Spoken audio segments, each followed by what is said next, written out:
Assalamualaikum warahmatullahi wabarakatuh. Alhamdulillahilladzi anzala Qur'anahu hudan linnasi wa rahmah. Asyhadu an la ilaha illallah wa asyhadu anna Muhammadan abduhu wa rasuluhu shahibul burhan.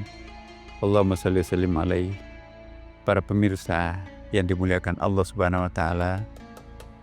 Malam ganjil memang dinanti-nantikan banyak orang. Apalagi malam ini kita kenal sebagai malam Nuzulul Quran 17 Ramadan. Tentu kita berharap semoga pahala ini semakin bertambah ya dengan malam ganjil ini. Saya berharap semoga kita semuanya ya nanti kita ajak keluarga kita pergi ke masjid, banyak berdoa. Sebab insya Allah malam ganjil 17 Ramadan nanti juga 19, 21 dan seterusnya diduga keras sesuai dengan petunjuknya Rasulullah SAW itu akan turun Lailatul Qadar. Malam ini kita juga sekaligus memperingati Nuzulul Quran. Apa itu Nuzulul Quran? Nuzulul Quran itu artinya begini. Quran itu kan turun bertahap. Turun dari kalam dzati dari Allah Subhanahu wa taala ke Lauhul Mahfuz. Itu melalui proses prosesnya sekaligus itu al-inzal. Jadi sekaligus masuk firman Allah itu ke Lauhul Mahfuz di super hard disk ya, big data di sana di langit sana itu. Nanti dari Lauhul Mahfuz itu dicicil oleh Jibril turun kepada Nabi Muhammad. Selama 23 tahun lamanya Quran itu turunkan. Itu namanya melalui proses at-tanzil. Jadi turun sekaligus itu namanya al-inzal.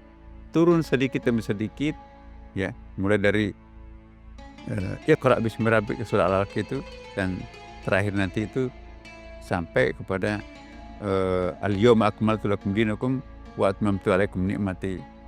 Nah, itulah namanya at-tanzil. Turunnya Lailatul Qadar itu juga dikaitkan dengan turunnya Al-Qur'an. Jadi, penerimaan wahyu pertama Iqra bismi rabbika di Gua Hira itu ketika Nabi sedang bersemedi seorang diri di Gua Hira. Disitulah kita mendapatkan suatu sejarah yang sangat penting. Ya, Jibril menyamar atau menampakkan diri sebagai seorang pemuda tampan menggunakan jubah putih, tiba-tiba mendekap Rasulullah dari depan. Ya, apa yang terjadi pada saat itu? Nabi diminta untuk Iqra. Ya, Nabi gemetaran, "Ma Nabi qari, saya tidak bisa membaca." Iqra. "Ma Nabi qari, Iqra bismi rabbik." Ya. Bacalah dengan menyebut nama Tuhanmu. Ini sangat penting para pemirsa. Kenapa yang diperintahkan Allah itu membaca pada orang yang buta huruf? Kemudian sekalipun tidak buta huruf, kenapa di malam hari tidak ada lampu dan tidak ada juga objek yang mau dibaca kan? Itu banyak sekali pertanyaan di sekitar Iqra ini. Yang diperintahkan untuk membaca adalah orang yang buta huruf.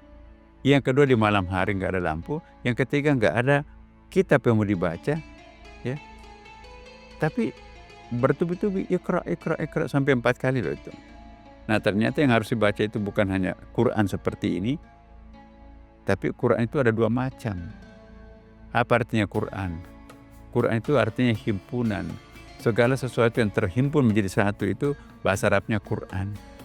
Ya, jadi studio kita di sini atau gedung kita di sini itu juga satu Quran. Masjid itu juga Quran, menghimpun batu kali, besi, semen, pasir, lalu ada atap, ada dinding. Itu satu kesatuan, itu Quran.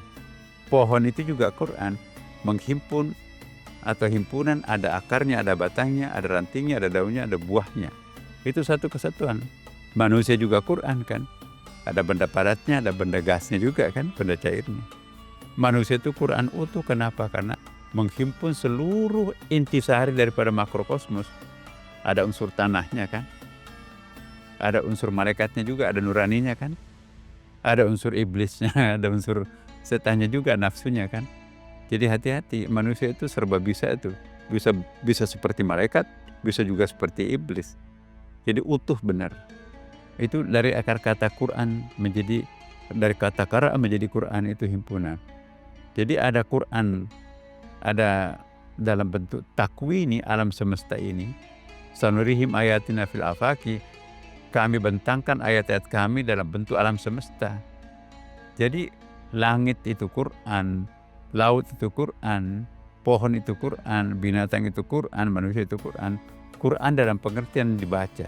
Yang diperintahkan Rasulullah untuk dibaca itu bukan hanya Quran kalimat kecil-kecil, huruf-huruf ini, tetapi alam semesta juga ayat.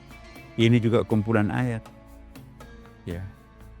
Jadi nuzul Quran ini saya ingin menghimbau kepada kita semuanya.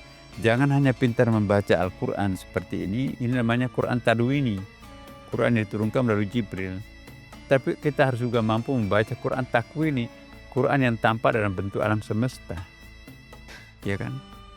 Quran alam semesta ini itu juga melahirkan hukum apa yang disebut dengan hukum kauniyah, hukum takwini, hukum alam.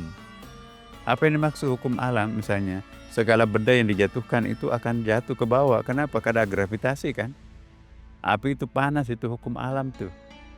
Pohon kelapa itu berbuah kelapa. Tidak mungkin pohon kelapa berbuah durian. Itu hukum alamnya tidak seperti itu. Dan Quran takwini seperti tadi. Kalau Quran tadwini itu juga ada hukumnya. Itu namanya hukum tasyri'i. Perintah untuk sholat, perintah untuk puasa.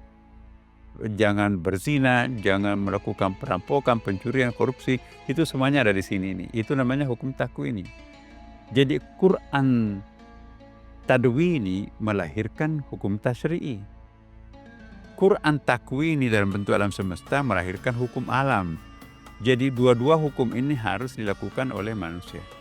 Jadi manusia itu harus tunduk kepada dua hukum. Tunduk kepada hukum Quran tadwini ini dan tunduk juga kepada hukum alam. Sediakan payung sebelum hujan, itu tunduk kepada hukum tadwini. Jangan mendekati zina, berarti tunduk kepada hukum takwini. Tidak bisa manusia itu menjadi sukses kalau hanya sukses mengikuti hukum tadwini, tapi tidak sukses menjalankan hukum takwini. Jadi inilah yang perlu kita sampaikan kepada para pemirsa. Nanti insya Allah kita akan lanjutkan pada kesempatan lain tentang hal ini. Terima kasih. Wassalamualaikum warahmatullahi wabarakatuh.